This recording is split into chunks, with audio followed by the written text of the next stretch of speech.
आरना ने अपने साथ अलीशा को लिया और बिजनेस मीटिंग के लिए निकल गई।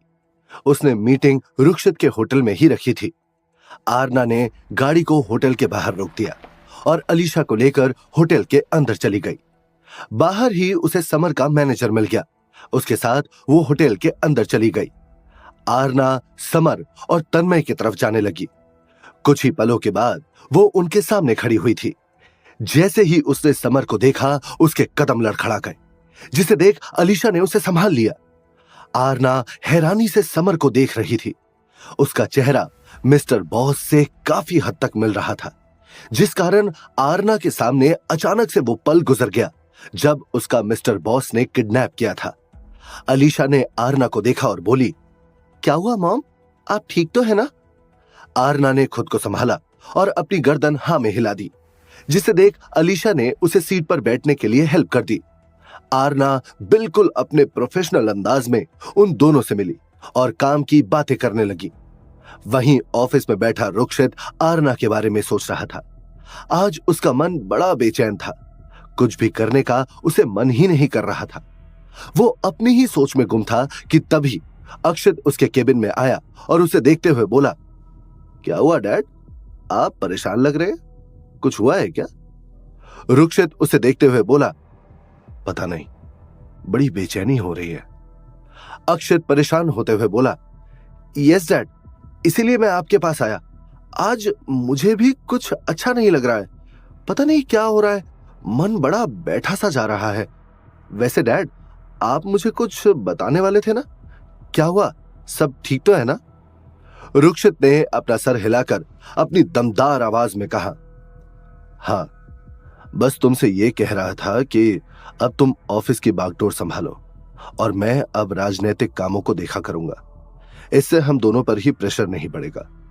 और मैं सोच रहा था कि समर की कंपनी को अपने अंडर कर लेते हैं।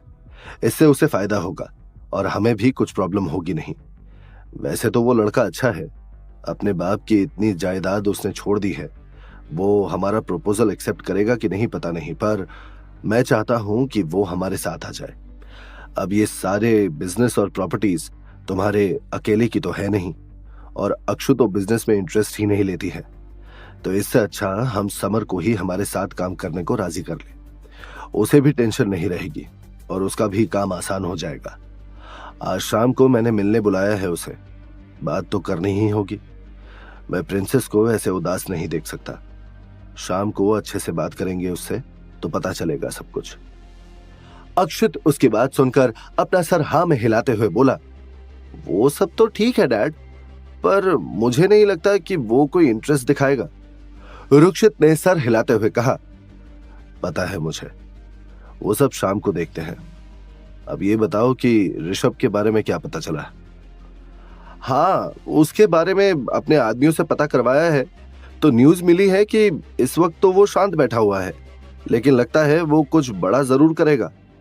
अक्षत ने कुछ सोचते हुए कहा तो रुखसत ने अपनी गर्दन हिलाते हुए कहा, लगता है उसे अभी तक सच्चाई नहीं पता, या फिर पता है लेकिन फिर भी वो कुछ सोच रहा है।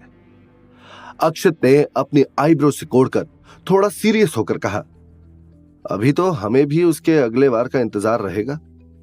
रुखसत उसकी बात सुनकर अपनी सख्त आवाज में बोला, फिर भी खोज जारी रखनी होगी, हम रिस्क नहीं ले सकते। अक्षत ने सीरियस होकर हाँ में सर हिला दिया। दूसरी तरफ आर पैलेस। अक्षिता अपने कमरे में बैठी परेशान हो रही थी। सुबह से शाम होने को आई थी। समर ने ना उसका फोन उठाया था, ना उसे कोई जवाब दिया था। वो समर के घर भी जाकर आ गई थी। ना समर मिला, न तन्मय। वो ऑफिस में भी नहीं था, जिससे परेशान होकर अक्षिता पैलेस वापस लौट आई थी। रुद्रानी और मनस्वी रुद्रानी के कमरे में बैठी हुई थी। वहीं त्रिशिता लीना के साथ बैठी हुई थी। अलीशा की दोस्त त्रिशिता भी अब यहीं पैलेस में रहती थी। लीना और उसकी अच्छी जम रही थी। दोनों बातें कर रही थी कि तभी अलीशा और आरना पैलेस वापस आ गई। आते ही आरना सोफे पर आराम से पसर गई। उसे ऐसे देख लीना ने सर हिलाते हुए कहा, कैसा रहा आज का आपका दिन? आरना थकी हारी बच्चों की तरह सोफे पर लेटते हुए बोली, अच्छा था, लेकिन बहुत थक गई हूं। बड़ी नींद आ रही है। लीना ने उसकी तरफ देखा और मुस्कुराते हुए कहा, आप आराम करो, मैं आपके लिए चाय लेकर आती हूं। आरना ने हाँ में सर हिला दिया और वैसे ही लेटे हुए सो गई। उसे ऐसे देख अलीशा को हंसी आ गई। त्रिशिता भी आरना को देखने लगी। त्रिशिता आरना को देखते हुए बोली, कौन कहेगा इन्हें देखकर कि ये एक बड़ी डॉक्टर है। अलीशा उसे देखते हुए बोली, ये छोड़ और एक धमाका बताऊं, इनकी पहचान सिर्फ इतनी ही नहीं है, सिंघानिया इंडस्ट्री की को ओनर भी है ये। मतलब अक्ष के मामा और कोई नहीं, सिंघानिया कंपनी के ओनर हैं, रुद्रानी के डैड। अलीशा की बात सुनकर त्रिशिता की आंखें बड़ी हो गई और वो आरना को देखते हुए बोली, ओह वाह, लेकिन ये कितनी प्यारी है ना, सोते हुए भी कितनी क्यूट लग रही है। अलीशा मुस्कुराकर आरना को बड़े प्यार से देखते हुए बोली, इसीलिए तो अक्षु और अक्ष इतने खूबसूरत दिखते हैं और डैड भी इन्हें एक पल अकेला नहीं छोड़ते। तभी बाहर गाड़ी रुकने की आवाज आई, जिसे सुनकर सब दरवाजे की तरफ देखने लगे। रुक्षित तेजी से अंदर आया और लीना से बोला, बीवी कहाँ है? लीना ने उसे आरना की तरफ इशारा किया। आरना को ऐसे बच्चों की तरह बेसुध होकर सोफे पर ही सोते देख रुक्षित के चेहरे पर स्माइल आ गई। उसने आरना को गोद में उठा लिया और उसे लेकर कमरे में चला गया।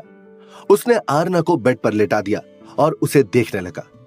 उसकी जुनून से भरी आंखें आरना को बहुत प्यार से देख रही थी। बहुत मोहब्बत थी उसकी आंखों में और वो बड़ी शिद्दत से मोहब्बत भरी नजरों से आरना को देखे जा रहा था। उसने आरना को देखते हुए कहा, कितनी मोहब्बत करता हूं तुमसे मैं बीवी। हर बार सोचता हूं कि तुम्हें दुख ना दूं, लेकिन मैं सिवाय दुख के तुम्हें कुछ देता भी तो नहीं। तुम्हारी बेरुखी बर्दाश्त नहीं होती मुझसे बीवी। मुझसे नाराज मत रहा करो, तुम्हारी नाराजगी मेरी जान लेती है। कितना बेचैन था मैं सुबह से, अब जाकर राहत मिली है इस दिल को। अब मुझे और मत तड़पाओ।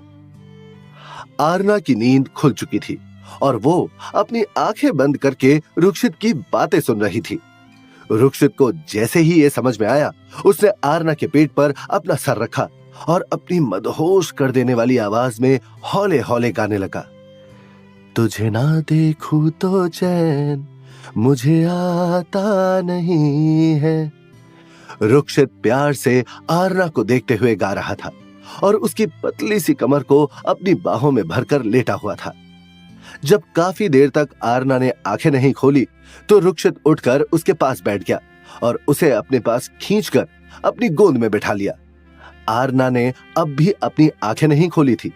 ये देखकर रुक्षित उसकी शरारत समझकर मुस्कुरा दिया और उसने उसकी आंखों को चूम लिया। एक तेरे सिवा कोई मुझे भाता नहीं है।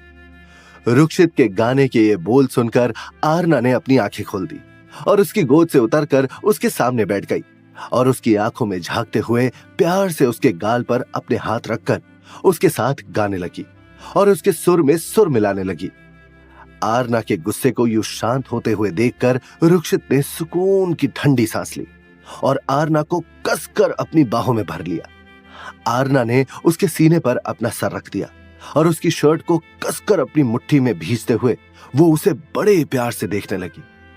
रुक्षित ने उसकी चिन को पकड़ लिया और उसका चेहरा ऊपर करते हुए उसके होठों को प्यार से चूम लिया। कुछ ही पलों के बाद दोनों ही एक दूसरे में खो गए थे और अपने प्यार को शिद्दत से महसूस कर रहे थे। कुछ देर बाद रुक्षित आरना के बगल में लेटा हुआ था और आरना उसके सीने पर सर रखकर सो रही थी। रुक्षित ने वॉच पर टाइम देखा और आरना के बालों में हाथ फेरते हुए बोला, महबूबा अब उठ जाओ, काफी टाइम हो गया है। आरना अंगड़ाई लेते हुए बड़ी अदा से बोली, रुक्ष अभी नहीं। उसका ऐसा मासूम चेहरा देखकर रुक्षित बोला, जल्दी से रेडी हो जाओ महबूबा, मैंने समर को घर बुलाया है उससे बात करने के लिए। रुक्षित की बात सुनकर आरना छटपटाकर उठकर बैठ गई और रुक्षित के सीने पर मारते हुए बोली, वो आने वाला था तो फिर आपने ये सब क्यों किया? रुक्षित उसे देखकर कातिल तरीके से मुस्कुरा दिया और बोला, तुम्हें पता है ना बीवी, मेरे प्यार की कोई उम्र नहीं और ना ही कोई टाइम है। मुझे तुम्हें महसूस करना था, बस इसलिए तुम्हें प्यार कर रहा था। आरना बेड से उठते हुए बोली, आप ना बहुत बेकार हैं, हटिए, अब जाने दीजिए। क्या सोचेंगे सब मेरे बारे में? अब तो बहू भी आ गई है हमारी। कोई कुछ नहीं सोचेगा, तुम जाओ, रेडी हो जाओ, रुक्षित ने कहा और थोड़ी देर आंखें बंद करके बैठा रहा। आरना फुर्ती से बाथरूम में चली गई और फिर कुछ ही देर बाद क्लोजेट रूम में चली गई। आधे घंटे बाद आरना रेडी होकर नीचे चली गई। उसके पीछे पीछे रुक्षित भी आ गया था।